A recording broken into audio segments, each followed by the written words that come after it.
थोड़ी देर में बीजेपी का घोषणा पत्र आने वाला है। गृह मंत्री अमित शाह बीजेपी का संकल्प पत्र जारी करेंगे। किसानों, महिलाओं और युवाओं पर फोकस रहेगा इस घोषणा पत्र में। आज एमबीए का भी घोषणा पत्र जारी होना है। दोपहर 12 बजे मल्लिकार्जुन खड़गे जारी करेंगे घोषणा पत्र, जिसमें एमबीए की तमाम पार्टियों के बड़े नेता मौजूद रहेंगे।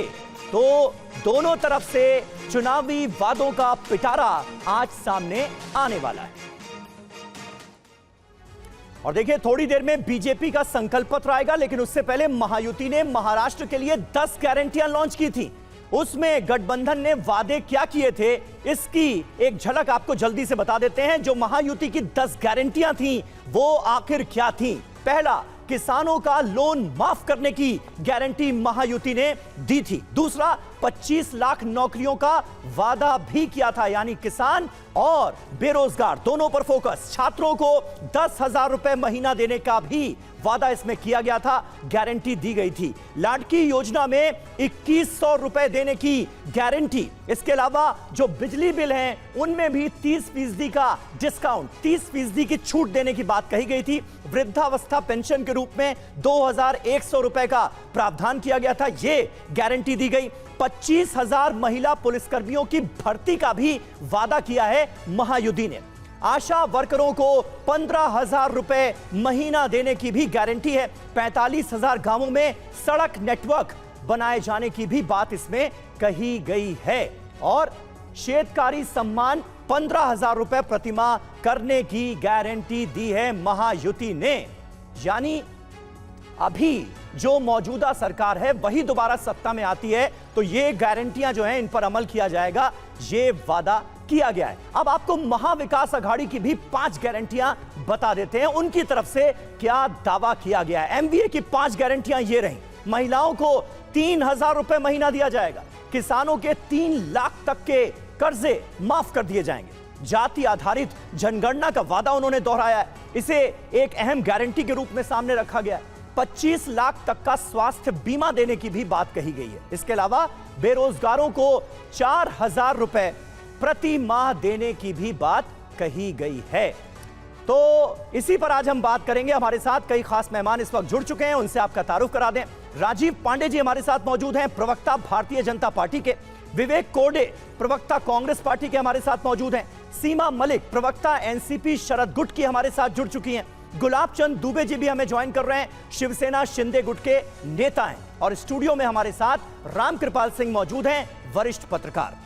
लेकिन उससे पहले आपको बता दें, महाराष्ट्र चुनाव पर शरद पवार ने जो कहा है वो बड़ा महत्वपूर्ण बयान है। लोकसभा चुनाव में सफलता से एमबीए को गति मिली, ये कहा गया।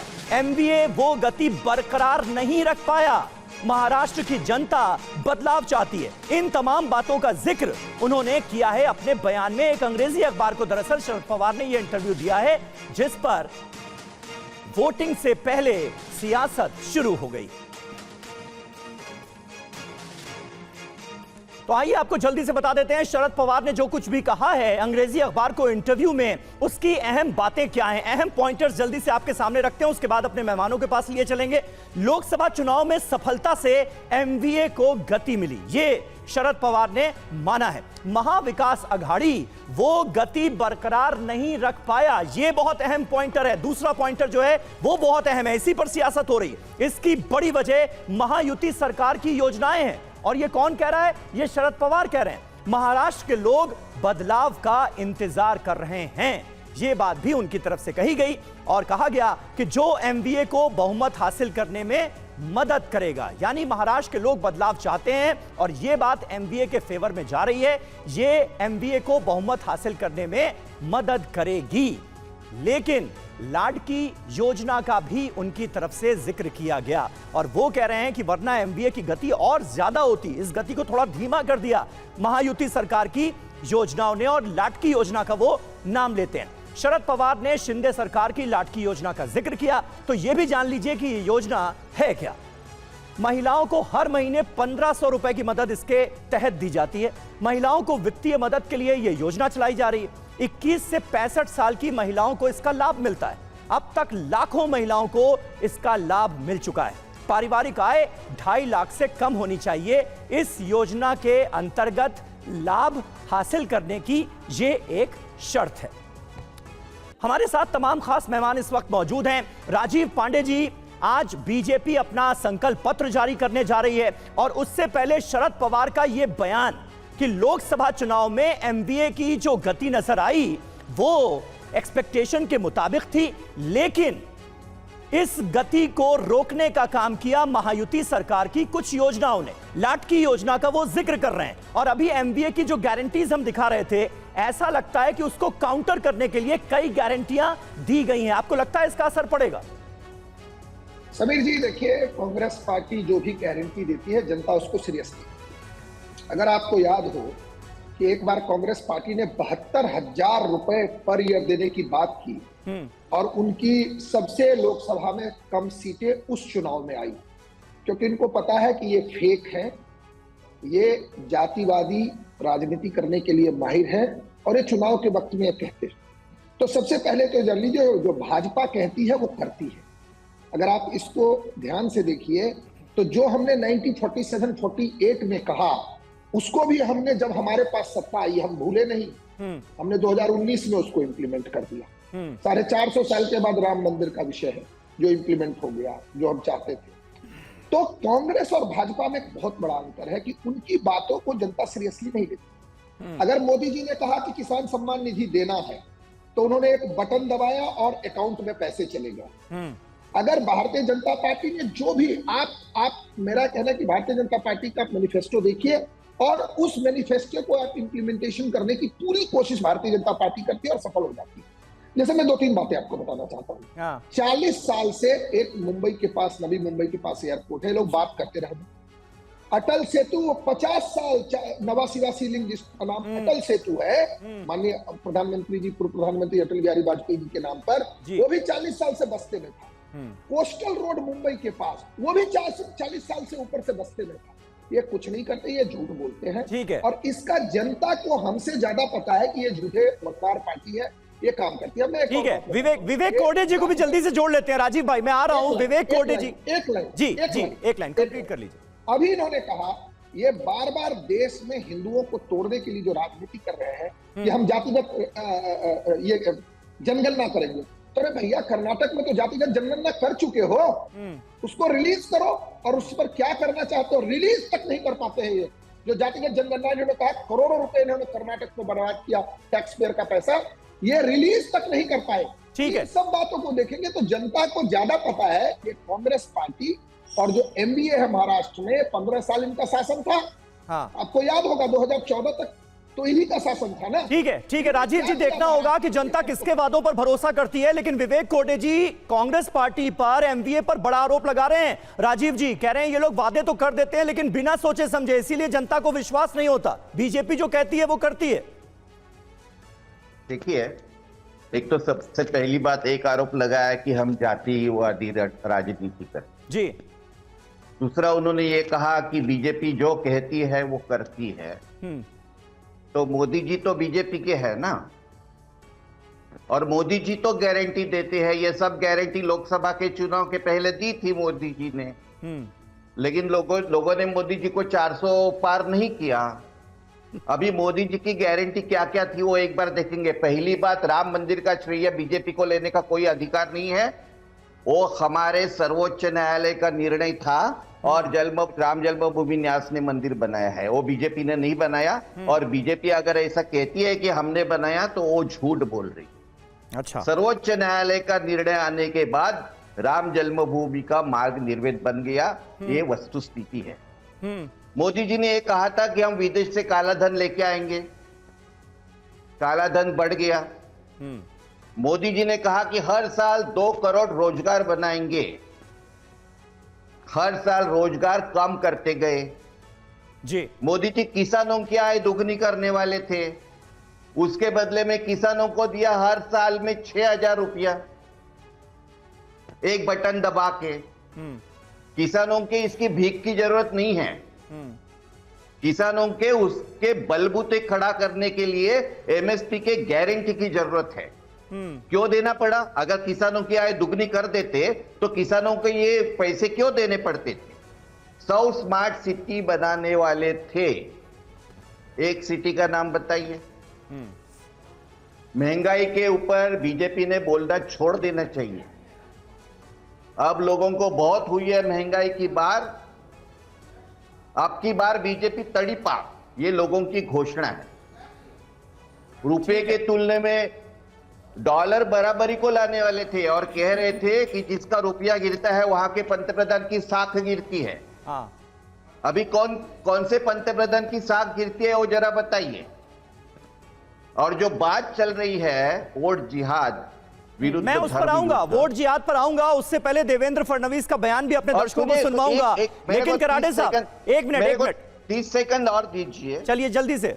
अब बात कर रहे हैं जातिगत जनगणना की और बोलते हैं कि कर्नाटक में हम नहीं किया, टेक्निकल डिफिकल्टीज है। 1 महीने के अंदर कर्नाटक में जातिगत जनगणना के आंकड़े जाहिर होंगे और हमने कल परसों से ही तेलंगाना में शुरू की। ठीक है, आप कह रहे हैं 1 महीने के अंदर जारी हो जाएंगे आंकड़े भी। सीमा मलिक हमारे साथ मौजूद है। करना, अरे ठीक है कराड़े से, 1 मिनट। सीमा मलिक साहब मलिक जी हमारे साथ मौजूद हैं, प्रवक्ता एनसीपी शरद गुट की। सीमा जी, लेकिन शरद पवार तो खुद ही कह रहे हैं कि भाई ऐसी महायुति सरकार की कई योजनाएं रही जिन्होंने एमवीए की गति को धीमा करने का काम किया लोकसभा चुनाव में। यानी आप लोग भी ये मान रहे हैं कि एकनाथ शिंदे सरकार की जो योजनाएं थी वो जनता के हित में इस कदर गई कि उसका फायदा हुआ। तो अगर लोकसभा चुनाव में इसका फायदा हुआ तो विधानसभा चुनाव में कैसे नहीं होगा?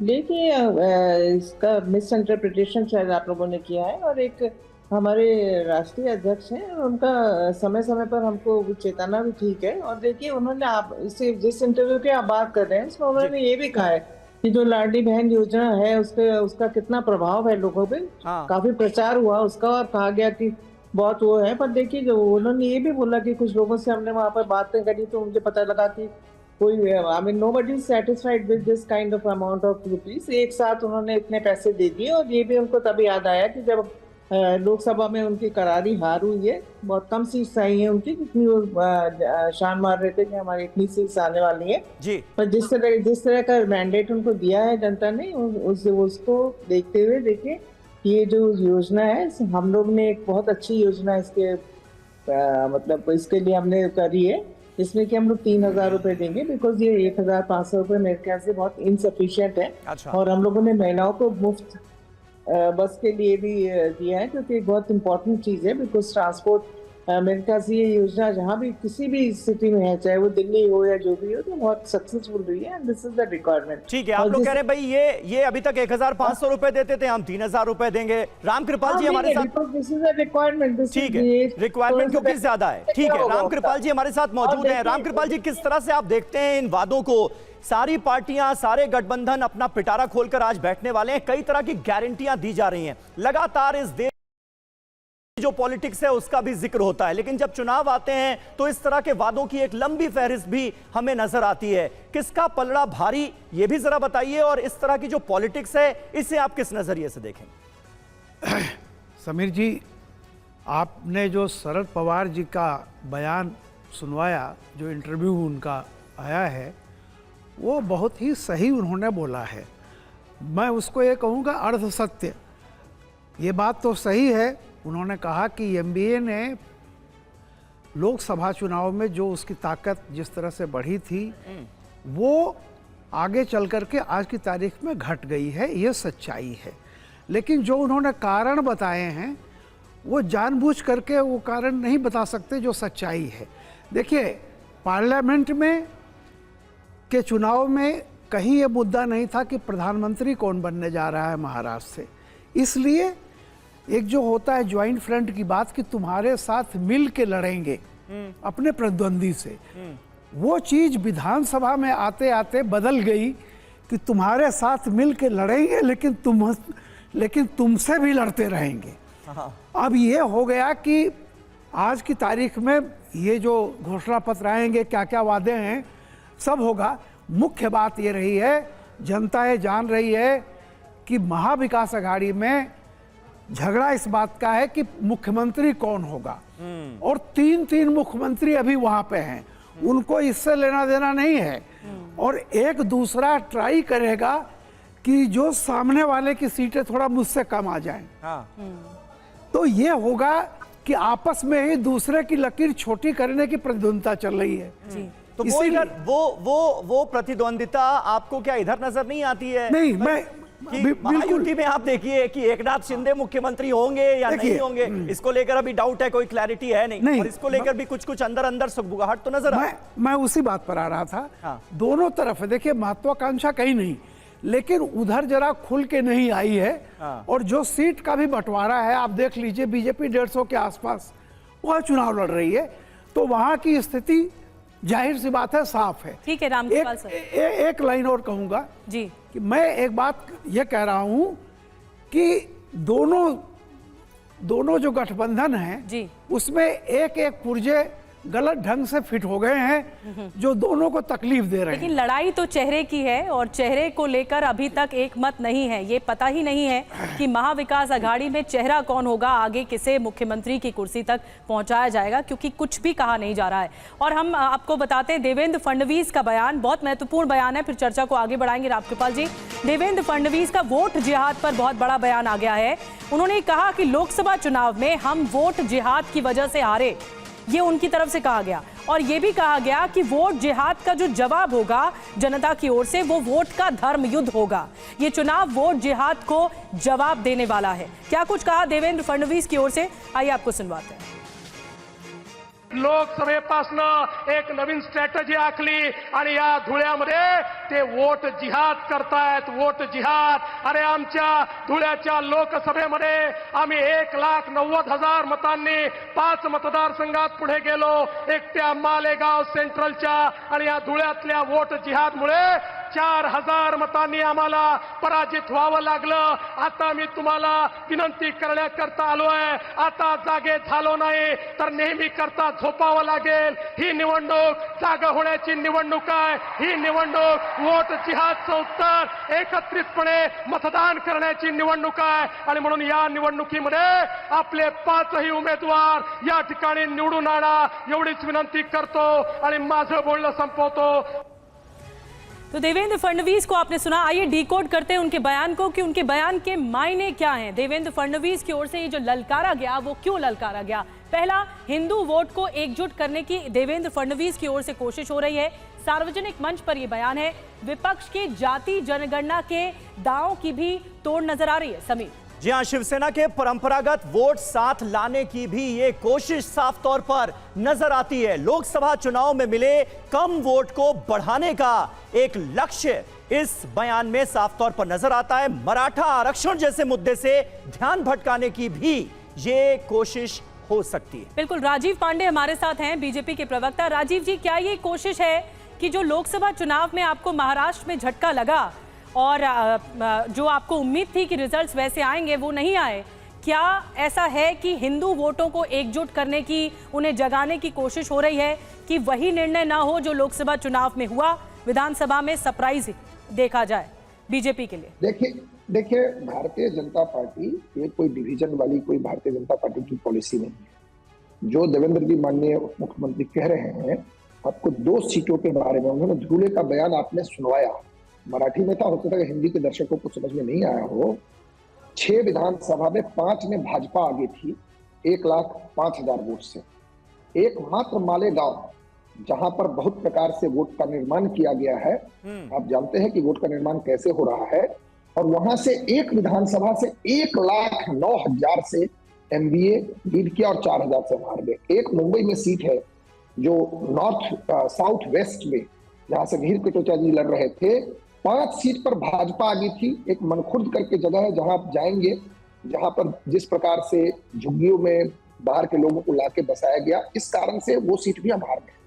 तो इसका, और दूसरी जो सबसे बड़ी बात है, ये मुल्ला मौलाना आकर के क्यों देते हैं बयान? लेकिन मुसलमान वोट बहुत इंपॉर्टेंट है राजीव जी। 288 सीटों में से 38 सीटें ऐसी हैं जहां पर मुसलमानों का प्रभुत्व है और 12% राज्य में मुसलमान आते हैं जो लोकसभा चुनाव में आपसे दूर रहे।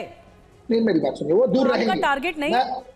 मैं आपको बताऊं, नहीं, मैं टारगेट तो हमारा सबका साथ, सबका विकास, सबका विश्वास है। लेकिन हमें पता है कि जिस तरीके से ये बैठ करके एक जगह तय करते हैं, देखिए इस देश के मुसलमानों के साथ बहुत बड़ी जाति कांग्रेस पार्टी और सारी जो so called pseudo secular party है, सीडो सेकुलर, उन्होंने किया, इनको वोट बैंक बना दिया। इनको पूरे देश में एक ग्रुप है जो कभी भी डेवलपमेंट पे वोट नहीं करता। पूरे देश में एक ग्रुप है, वो भाजपा को हराने के लिए निकलता है। निकलने दीजिए, ये निकलेंगे या अपने आप को मार्जिनलाइज। लेकिन राजीव जी ये तो अलग अलग पार्टियों की किसके लिए क्या नीतियां हैं ये भी तय करेगा ना। जैसे हिंदू वोटर्स को हक है, वैसे ही मुस्लिम वोटर्स को हक है अपने पसंद की पॉलिटिकल पार्टी को वोट देने के लिए। बिल्कुल हक है, मेरी बात सुनिए समीर जी, किसी को भी वोट दे, कोई दिक्कत नहीं है। विषय कहा है आपको पसंद होना कोई चीज, और मुझे समीर जी पसंद नहीं है इसलिए मैं किसी को जाके वोट दे दूंगा। दोनों में बहुत अंतर है। एक अंतर क्या है, मुझे समीर भाई पसंद है, मैं उनको वोट दूंगा। एक है नहीं, मुझे समीर जी को हराने के लिए भले ही किसी भी प्रकार के व्यक्ति को जाके वोट कर देना, मैं उसको वोट कर दूंगा। ये हो रहा है वोट जिहाद। और जो देवेंद्र जी ने कहा कि इसका जवाब हम देंगे, तो भाई क्या जब आप उसको जिहाद बनाएंगे तो उसका हिंदी शब्द निकलना पड़ेगा, संस्कृत शब्द निकलना पड़ेगा।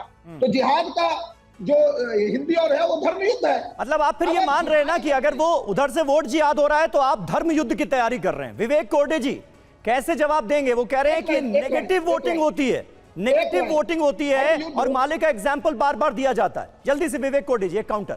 देखिए, ये धर्म का ठेका क्या बीजेपी वालों को दिया है क्या, या उन्होंने लिया है? देखिए, इन लोगों से धर्म सीखने की जरूरत नहीं है। जो सब व्यापारी और पूंजीपति जब बीजेपी को वोट देते हैं तो क्या लूट जिहाद कहते हैं क्या हम उसको? ये लूट जिहाद वाले लोग हैं क्या? इनके पास कोई मुद्दा नहीं है इसलिए ऐसा कहते हैं। मैं इनको धर्म बताता हूँ, हिंदू धर्म क्या है। सुनिए, व्यापारी को लेकर आप गाली देते हैं, उस व्यापारी के चरणों में आपका सीएम लेट रहा है। बताऊं क्या, तेलंगाना के सीएम का फोटो देखा है क्या? ये ऐसे बीच में बोलने का अगर मैच करना है तो मेरा आवाज बहुत बड़ा है। विवेक जी को कंप्लीट करने दीजिए। राजीव जी देखिए, धर्म का ठेका बीजेपी वालों को दिया नहीं है और ये हमारे धर्म के प्रतिनिधि है ही नहीं। ये स्वयं घोषित धर्म के ठेकेदार है। हमारा धर्म ये कहता है कि अयम निजम परो वेत्ति लघुना गणचेतसाम उदार चरिता नाम तु वसुधैव कुटुंबकम। यह हमारा सनातन धर्म है। हम पूरे विश्व को एक कुटुंब समझते हैं। ठीक है। हम कहते हैं सहनावतु सहनो भुनक्तु सहवीर्यम करवावहे। हम सबकी एक साथ प्रगति करना चाहते हैं और ये मंगलसूत्र मटन मछली इलेक्शन में लाते हैं और अभी उन्होंने धर्म युद्ध शुरू किया। उनको धर्म युद्ध करने का कोई अधिकार नहीं। हम हमारा धर्म विवेकानंद जी से सीखते हैं। ठीक है, इसी पर ही सवाल ले लेते हैं। इसी पर ही गुलाब चंद दुबे जी से पूरा करने दो ना। काफी देर से सर इंतजार कर रहे हैं, वो पूरे डिबेट में उनको मौका नहीं मिला। मैं आऊंगी आपके पास। आपने अगर धर्म युद्ध की बात छेड़ी है तो अब इन्हीं से सवाल पूछने के लिए मैं जा रही हूं शिवसेना नेता जो है गुलाब चंद दुबे के पास। गुलाब जी, आप भी मानते हैं ये लड़ाई वोट जिहाद वर्सेस वोट धर्म युद्ध की है? जी निधि जी, 100% सहमत है। मैं विशेष करके मैं कांग्रेस के प्रवक्ता आदरणीय कोरडे साहब से जानना चाहता हूं। इन्होंने अभी बात अयोध्या की बात की और इन्होंने इस बात को दोहराया कि ये उच्च न्यायालय के आधार पर हुआ। ठीक है, भारतीय जनता पार्टी या एक मिनट या आदरणीय सर्वोच्च न्यायालय स्वीकार करती है कोरडे साहब कि हम न्यायपालिका को मानते हैं लेकिन उसके साथ सनातन को हम सर्वोपरि रखते हैं। अब आपको तो उसके पहले बहुत बड़ा मौका मिला था। 2014 के पहले तो आप ही आप थे। अब आपने एक बात और कहा कि 400 के नारा देने वाले अबे कहाँ हैं? मैं तो कह रहा हूं कि 1986 में 406 आप थे, लेकिन आप कहाँ हैं? हम तो उस सदन में, उस लोक पंचायत के उस सदन में 2 सीट पे थे। हम तो यहाँ आए और स्थिति ऐसी है कि इस भारत के मानचित्र पे नहीं दिखने की स्थिति आपकी बनी थी। 2024 में आप क्या 99 में आ गए? आपका उत्साह इस तरह बढ़ गया है कि आप सनातन को भूल रहे हैं। आप सच तो यह है कि पूरा मुगल साम्राज्य फिर स्थापित न होने पाए, इसके लिए हमारा प्रयास चल रहा है। महायुति सत्ता के लिए नहीं, बल्कि जो वर्तमान परिवेश में जो वोट जिहाद का षड्यंत्र साजिश किया जा रहा है। अभी अभी औरंगाबाद, संभाजी नगर जिसे हम आप कहते हैं, वहां पर ओवैसी का परिवार ने 9:45 की इशारा किया है। वो क्या है? वो वोट जिहाद नहीं है, वो क्या है? वहां की महिला एक आकर के कहती है ये संभाजी कौन है? एक दिन कोरडे साहब, बहुत जल्दी समय आएगा कि मुंबई में रह रहे हो तो पूछेंगे कोरडे साहब कौन है, दुबे जी कौन है, फलाना कौन है, पांडे कौन है। ये स्थिति से संभलने के लिए अभी वक्त है हम सबको संभलने का। ये वोट जिहाद यहाँ पर भेदो मंत्रोच्चारण के साथ यहाँ हमको बहुत कुछ कहने की बात नहीं। महाराष्ट्र मूल के आप ब्राह्मण हैं, हम उत्तर प्रदेश के ब्राह्मण हैं, हम समझते हैं इस चीज के लिए। परिस्थितियां वैसी थी, हिंदू स्वराज की कल्पना कर रहे थे छत्रपति शिवाजी महाराज, उस वक्त बड़ा विवाद हुआ।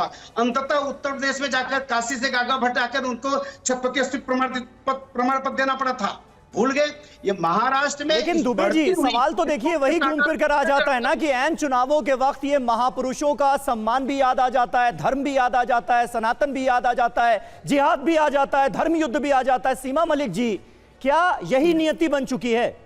जी 10 सेकंड दीजिए। दुर्भाग्यपूर्ण है कि इस तरह की राजनीति ये लोग करते हैं। आ रहा हूं मैं, दुबे जी आता हूं। देखिए इलेक्शन आते ही और जब इनको पता लगता है कि बुरी तरह हार रहे हैं, उस समय इस तरह की राजनीति पोलराइज करने की कोशिश करते हैं। ये वोट जिहाद, बटोगे कटोगे, इस टाइप की नारे देते हैं। और ये देखिए बात नहीं करते कभी भी युवाओं की या महिलाओं की या किसानों की। जिस तरह से आज हमारे महाराष्ट्र में क्या पोजीशन है, महिलाओं का क्या साथ क्या हो रहा है, किस तरह से किसान जो है वो अपने आत्महत्या उनकी कितनी बढ़ चुकी है, इन सब चीजों का इनको कोई इशू बेस्ड ये लोग बातें नहीं करते हैं, केवल पोलराइज करने की कोशिश करते हैं।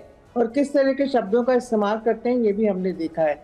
और देखिए आज जरूरत है महाराष्ट्र को कि हम जो इश्यूज हैं जो बड़े मुंह बाए हुए खड़े हैं उनके ऊपर हम कुछ काम करें। पर ये लोग इस they try to polarize the election wholly. देखिए किस तरह की बातें करते हैं। अब मंगलसूत्र और मांस और ये सब तो बोलते ही थे, अभी तो उन्होंने ये भी बोल दिया कि वो आपकी बेटियां उठा ले जाएंगे। तो ये एक डराने वाली पॉलिटिक्स करते हैं ये कभी भी, क्योंकि इन्होंने कोई काम नहीं किया इसलिए ये मतलब ये योजना वो योजना ये सब करते हैं। तो देखिए ये बड़ी एक ऐसी बात है कि आज इतना ज्यादा कर्जा है हमारी महाराष्ट्र पे।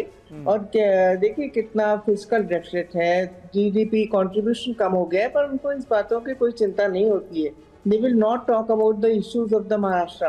They will only talk कि क्या कहाँ पर क्या हो गया, राम मंदिर बना है, ठीक है एक आस्था का विषय है जो भी है, पर ये केवल राम मंदिर। क्या महाराष्ट्र के, सीमा जी एक बड़ी बात आपने उठाई, क्या महाराष्ट्र के असल मुद्दों पर बात हो रही है? रामकृपाल जी मैं आपके पास आ रही हूँ। आपने शरद पवार को भी सुना, उन्होंने एक अखबार को इंटरव्यू दिया और इस बात के लिए डंके की चोट पर कहा कि जो लोकसभा में उनको मिला समर्थन मिला या जनाधार उनका बढ़ा महाविकास अघाड़ी का, वो समर्थन कहीं ना कहीं लैकिंग है, कम मिल रहा है। क्योंकि वो प्रचार में खुद भी देख रहे होंगे या उनको पता चल रहा होगा कि क्यों ये लैकिंग है। क्या असल मुद्दों पर बात हो भी रही है? देखिए शरद पवार जी बहुत ही अनुभवी पॉलिटिशियन हैं और आने वाले समय का एक प्रतिबिंब उनको दिखाई पड़ जाता है क्या होने वाला है। मैं एक बात अभी कह रहा हूँ जो देवेंद्र जी ने कही है, कल उलेमा की एक चिट्ठी जारी हुई है, उस पर अभी विवाद है कि उस पर दस्तखत हैं कि नहीं है नाना पटोले के, वो छोड़िए। लेकिन आप देखिए कि धुले का जो वोट परसेंट है आज की तारीख में जो पार्लियामेंट में, अगर मान लीजिए वही सेम विधानसभा में आता है तो जरा सा आप देख लीजिए, पार्लियामेंट में पूरी की पूरी सीट चली गई, बीजेपी के हाथ से निकल गई यानी अपोजिशन को। लेकिन अगर वही वोट परसेंट विधानसभा में देखेंगे तो 5 विधानसभा सीटें जाएंगी महायुति की तरफ और 1 विधानसभा सीट जाएगी शरद पवार जी की तरफ। क्लियर है, क्योंकि 5 सीटें वो जीत रही थी। तो अगर मेरा यही कहना है कि देखिए जो अभी तक जो अपीजमेंट, जो पॉलिटिक्स ढके तुपे होती थी, जैसे कमलनाथ जी ने जब मध्य प्रदेश में इलेक्शन के दौर में एक माइनॉरिटी के लोगों से बात की थी तो वो छुप छुप के करते थे, वो चीज़ बहुत रूप से खुले रूप से आ गई है। और जो कांग्रेस के प्रवक्ता कह रहे थे कि मंदिर में आपका क्या रोल है, मैं यही पूछना चाहता हूं, सन 86 के बाद से कांग्रेस ही बीजेपी से पूछती रही कि तारीख कब बताओगे, कब मंदिर बनाओगे। तो भैया ये श्रेय तो धार्मिकता का श्रेय तो कांग्रेस ने ही बीजेपी को दिया है। ठीक है, 24 साल 25 साल से आप पूछते रहे कि मंदिर कहाँ बनाएंगे, तारीख नहीं बताएंगे। अब जब बन गया तो कह रहे हैं इसमें बीजेपी की क्या बात है। ठीक है, राजीव जी आपकी बात पर कुछ ऐड भी करना चाह रहे हैं राजीव जी, लेकिन इस सवाल का जवाब भी दीजिए कि बहुत लोगों के जहन में ये सवाल है कि भाई जब जब चुनाव आते हैं नेता धर्म जाति के नाम पर बांटना शुरू कर देते हैं, डिवाइड करने की पॉलिसी जो है उस पर अमल शुरू हो जाता है, कोई धर्म के नाम पर बांट रहा है, कोई जाति के नाम पर बांट रहा है। सबीर भाई एक बात मैं बताता हूँ, ये जो चुनाव होता है ना, ये हमारे लिए, मैं एक सीरियस बात कह रहा हूं, ये जनता के बीच में मुद्दों को ले जाकर के उनका आशीर्वाद लेना होता है। जब हमने कहा कि हम यूसीसी लागू करेंगे और अगर हमको वोट मिल गया तो हमको लागू करना हमारा ड्यूटी, दायित्व बन जाता है। अब जब देखिए चुनाव के वक्त हर मुद्दा जाना चाहिए, और ये डेवलपमेंट की बात कर रहे हैं कांग्रेसी और एनसीपी वाले। मैंने आपको गिनाया कि जिस तरीके से महामार्ग बना दिल्ली मुंबई नागपुर, ये क्या डेवलपमेंट को नहीं जनरेट करेगा? जिस तरीके से ग्रीनफील्ड एयरपोर्ट बना रत्नागिरी, जहां पर उद्धव ठाकरे जी पहले जीता करते थे, अब तो खाता नहीं खुलेगा। मैं केवल राजकृपाल जी की बात को, एक बात को ऐड करना चाह रहा था कि उद्धव ठाकरे जी अपने हर चुनाव में कहते थे मंदिर वही बनाएंगे, तारीख नहीं बताएंगे। किससे पूछते थे सवाल? पूरे महाराष्ट्र में। जबकि माननीय हमारे प्रथम श्रद्धेय हिंदू हृदय सम्राट बाला साहब ठाकरे ने कहा था कि बाबरी मस्जिद को गिराने में हमारे शिव सैनिकों का हाथ था। तो देखिए आइडियोलॉजिकली जो एमबीए है वो विघटन के लिए है, क्योंकि देखिए उनको वोट मिलने वाला नहीं है और जाति की बात करना इनके लिए मजबूरी है। ये हिंदुओं को बांटने की कोशिश करते हैं, और इसी आधार पर ये जो माननीय योगी आदित्यनाथ जी ने जो कहा, भाई बटना नहीं है, उन्होंने थोड़ी कहा कि हिंदू को नहीं बटना, आप भी मत बटिए, लेकिन बटेंगे बात कटेंगे। और जहां तक लड़की वाली बात कर रही है सीमा मलिक जी, इस देश में एक काम करिए सीमा जी, आप निकालिए कि कितने बच्चियों के साथ झूठ बोल करके उनको फंसा करके उनकी हत्याएं होती है। इसका रिपोर्ट निकलना चाहिए। राजीव जी असल धूमिल हो गए क्या? आपकी गवर्नमेंट ने सर राजीव जी असल मुद्दे क्या धूमिल हो गए हैं जो जाति पे, धर्म पे इस तरह से बहस करने की जरूरत है? आज इतना करप्शन है महाराष्ट्र में, जल्दी से गुलाब चंद दुबे के पास चलूंगी। बड़ी मूर्ति गिर जाती है, समय की कमी है। जल्दी से एक रिएक्शन। और डेवलपमेंट आप डेवलपमेंट पे बोल रहे हैं, डेवलपमेंट में क्या वाकई बात हो रही है? गुलाब जी क्या डेवलपमेंट पे क्या वाकई बात हो रही है कि कौन क्या खाका प्रस्तुत करेगा विकास का? क्योंकि अब तक तो यही खिचड़ी बन रही थी कि असली नकली शिवसेना कौन, एनसीपी में कौन और कौन बागी, यही खिचड़ी पक रही थी। निधि जी, महाराष्ट्र के इतिहास के पन्नों में स्वर्णाक्षर में लिखा गया, आदरणीय एकनाथ शिंदे साहब के नेतृत्व में जो रुके हुए काम थे, जिसके ऊपर स्टे लगा हुआ था, इतने तेजी गति से विकास हुआ है कि हमको कहने की आवश्यकता नहीं।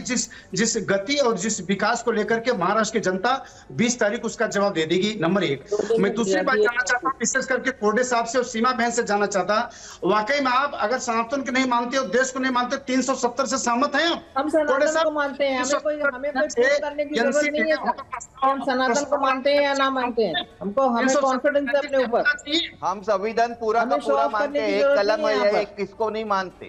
नहीं, आप पूरा संविधान मानते हैं। हमारे उसके बहुत बहुत शुक्रिया आप सभी का हमारे साथ इस बातचीत में जुड़ने के लिए। अलग अलग पार्टियों का अलग अलग मुद्दों को लेकर क्या मत है, ये बहुत हद तक आपने इस डिबेट में भी देख लिया। आज घोषणा पत्र जारी होना है, एमवीए का भी, बीजेपी का भी संकल्प पत्र आ रहा है, उस पर भी रहेगी नजर।